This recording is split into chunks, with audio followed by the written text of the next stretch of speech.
So in this video today, I'm going to walk you through how to read your training program, how to select what weight you should be starting week one on, and the absolute basic principle of progressive overload. So what we're going to do, you already would have created your login for the Stridist app. So then when we jump onto your Stridist app, and your training program won't be up until we're officially getting kicked off. So if you can't see anything right now, don't worry about that. So I'm going to go to the first full week. So when you have your workouts programmed, they'll come up on this main tab here on the home at the top. You've got programs and you'd assume that most of them will come up there, but it's just a little bit easier to navigate it from the home section. So from the home section, we click on whatever date we have, and then we should see the program for that day come up. Now, once the program for that day comes up, and if you're going to go in and do that program, we'd quite simply just click it. Then you've got two questions to ask yourself at the start. Mentally, how ready do you feel for this workout? I feel awesome. So I'm going to give myself a 5. Then it says body, how well recovered, how well does your body kind of feel? Mine feels pretty good, so we're going to give it good. Then we click start workout, and then we'll get stuck into it like so. So the first thing that I want to walk you through is how to actually track weights. So your first exercise here, for this example, is a barbell bench press. Now, we've always got video tutorials for every single exercise, or for 99% of them at least. And it's literally me in the gym walking you through how to do that exercise. So if you're a little bit unsure, make sure that you always give that video tutorial a watch. Or even if you are sure, it's still always worth watching them, because you might just pick up one tip, one trick to make sure that you get the most out of that movement. Now, the first one in this example is a rep range 4 to 6 and 3 total sets. So let's say if for my first one, I lifted 70 kilos and I got 5 reps. We would put the weight in as 70 kilos. Then we'd click the tick, and then it'd ask how many reps you did. So for that instance, I got 5. Then you click finish, then you'll see a tick there. And let's say that I thought, you know what, that weight was about right for me. So then I did another 70 kilos, but only got 4 reps. Then we'd put it in like so. And it's as simple as that to track the weights into the app. And I want you to make sure, of course, that you always track every single weight you lift in a workout, because I will constantly be assessing your progress. And a big way that we do that with your training program is when I can see your strength progression, or sometimes even regression, through the app. So make sure that you always track all of your sets and weights in there. Now, one thing that you won't see on here is warm-up sets. So whenever there's working sets, like most of the time, it's probably going to be 3 sets, but it will vary between anywhere from 1 set all the way up to like 5, 6, 7, 8, 9, 10 sets. But most of the time, to be honest, it'll be 3. So if it says 3 sets, that means 3 working sets. That doesn't include warm-up sets. So if before I did my 2 sets of 70 kilo bench press, I repped the bar to warm up, then I repped 40 kilos to warm up, then I went into 70, I wouldn't track the first 2 because they're warm up sets. They're not maximum effort sets, so they don't get counted. A working set is only a set where you're pushing yourself and we're falling within that rep range target, and we're pushing ourselves quite hard during that set, okay? What I always recommend that you do for warm-up sets is always do at least 1 set on every single exercise to warm up. And you could do anywhere between 4 reps to 12 reps on that set. And you want to do what we'd call a sub-max load. So from where your working set is, you probably want to reduce the weight by about and around 50% to start off with. So for example, on here we lifted 70 kilos. So my warm-up set might be 35 kilos for 8 to 12 reps, just to get used to the movement, start getting a good mind-muscle connection with the muscle group that we're working as well. Now, if it's the first exercise for that muscle group on the day, you might want to do 2 or 3 warm-up sets. So if I'm coming in and bench press is my first movement for chest, and as we start to lift heavier and heavier loads, I might want to warm up with just a barbell. Then I might want to warm up with 30 kilos. Then I might warm up with 60 kilos. Then I go into my working set. And the amount of warm up sets that you do is kind of down to you somewhat, and how you're kind of feeling on that day. But I always recommend doing at least 1 warm up set for every single muscle group and every single exercise. Now, a big question that I always get when people are starting is, what weight should I start my training program at? Now, I don't know exactly what weight you should be lifting for every single exercise because, of course, we've never trained together, right? So this is how you kind of assess it yourself. If, let's say, you'd never done a barbell bench press before, you might go in and start off just doing the barbell and see how it feels. Like it says 4 to 6 reps here. So you might go in, lift just the barbell and do 6 reps and be like, right, that was a piece of piss. That was easy. So then you know you need to go up. Then you might just add on 5 kilos either side. Then you do another set. And on that next set, you might think, I did 6 reps pretty easy, but that was a little bit more challenging. So then you might add another 5 or another 10 kilos on. Then once we have put a weight on and we fall within that rep range and it's about an RPE 7 to 8, that's when we know that that was our first working set. So an RPE just means rate of perceived exertion. And I really don't want to overcomplicate this with you to start off with. But let's say that you get to the end of a set and you're like, I might have had, 2 more reps in the tank if I really push myself, but then I'd be worried that I'd fail and I wouldn't be able to lift the bar back up and then I'd look like a bit of a fool. That would be an RPE 8 if you leave about 2 reps in the tank. So we want to make sure that, especially for our first week, we're pushing ourselves to about an RPE 8 across all exercises. So we're keeping about 2 reps in the tank. And that's how you'll know that that's the weight you need to start your first working set on.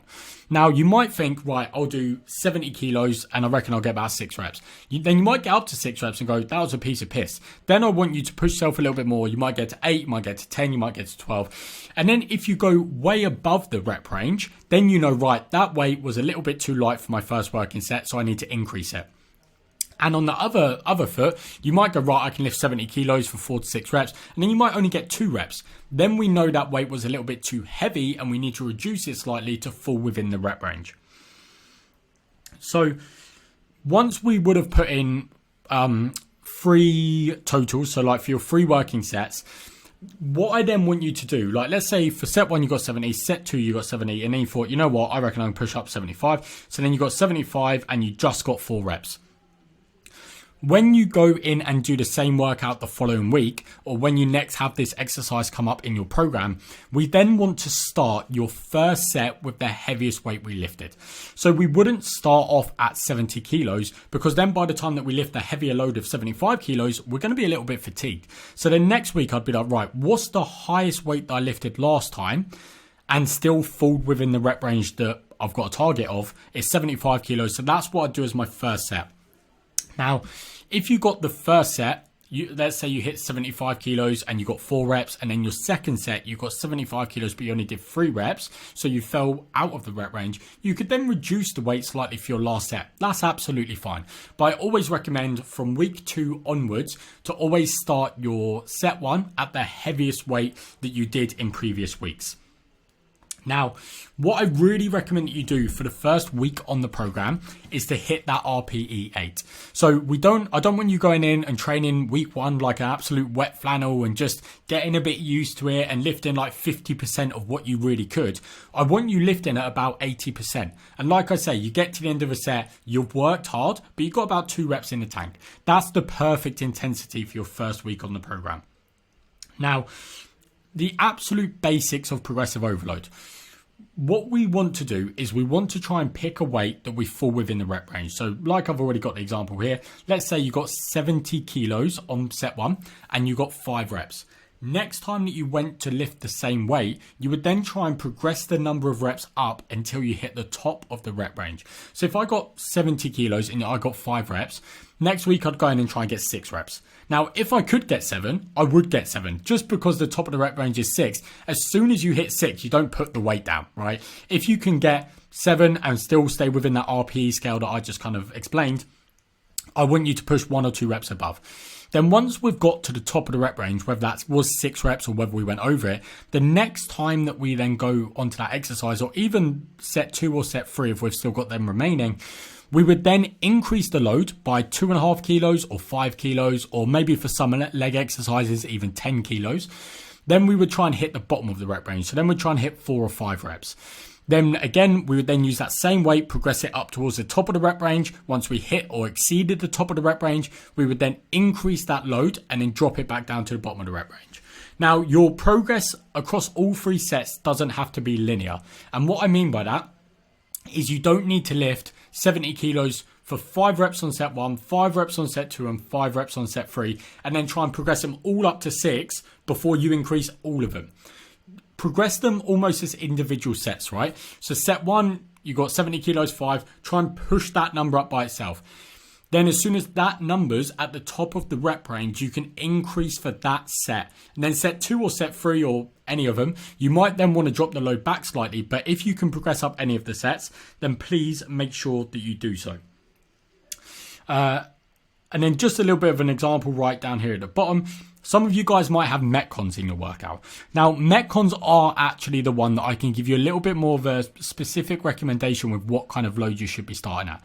But when it comes to your Metcon work, I don't want you lifting absolutely maximal load, because the chances are we're probably doing 2, 3, 4, 5, 6 exercises all in a row. And while we will be fatiguing your muscles somewhat, you're also going to be extremely cardiovascular fatigued when we're going through these. So don't think, right, what's the absolute maximum weight that I could do a single arm dumbbell snatch with for 10 reps? Because the chances are by the time that we go on to everything else and then come back to that, there's no way you're going to be able to lift that. So don't be trying to go for absolutely maximal load there. And then same kind of idea, we can still slowly progress that up, but we don't need to progress the Metcon weights quite as aggressively and quite as quickly as what we do for the standard like resistance and weights and strength portion of the workout. Now, just a final note on this one. What I always recommend that you do, especially on week 1, is look at all of your workouts before you go in the gym. So don't get into the gym and go, right, I wonder what I've got today, click it and then go, fucking hell, I don't know what them exercises are, or you're already on the back foot and it'll just take you a lot more time. And then you're messaging me needing an instant response because you're not too sure about blah, blah, blah, blah. What I really recommend you do is sit down on a Sunday and look at all of your workouts for the week and be like, right, I know that. Or you might want to quickly double check something with me then. But at the very least, make sure that you always look at your workout the night before. So if I'm training tomorrow morning, I'll look at the workout, make sure that I understand it all, make sure that I get a bit of an idea for the flow of the workout before I go into the gym. That'll make you more efficient in the gym. It'll make you feel like you know what you're doing a lot more. And then it means you can get any questions answered that you need to before you go and get stuck in. So that kind of walks us through how to actually read the training program. And just a final bit, when you click finish, you'll click finish. And then it will give you a little bit of a roundup. It will ask you how hard you found it. So please make sure you always do that. How long it took you to finish it. And any notes. And if you write any notes in that section, I will see them. So if you need to give me any specific feedback on that, then please do so. And then it will just give you a little bit of a summary. Then we click done at the bottom. And then that's that workout done for that day. So hopefully that all makes sense. And again, any specific questions on that, save it for our setup call and then I can answer them then.